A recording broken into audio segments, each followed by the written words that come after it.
ازيكم عاملين ايه؟ هعمل معاكم النهارده تمام الفطار بتاعي. هو خفيف وصحي وينفع لاي حد عايز يغير نظام الفطار بتاعه او بيعمل دايت. انا معايا تفاحتين ومعايا العسل هاخد منه معلقه صغيره، ومعايا كوبايه زبادي لايت او خالي الدسم، بس تبقى افضل خالي الدسم. اول حاجه هعملها افضي الزبادي هنا. انا كده فضيت الزبادي اهي تمام. هنزل عليها كده بالتفاح واقلبهم كويس مع بعض.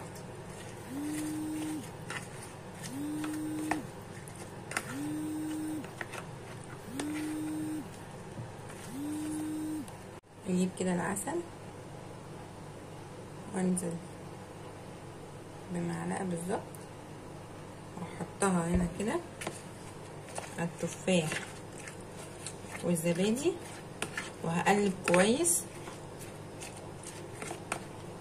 واكله. ويبقى كده ده بالنسبه لي الفطار بتاعي صحي ولذيذ. لو عجبكم الفيديو ما تنسوش تحطوا لايكات كتير واشتراكوا في القناه.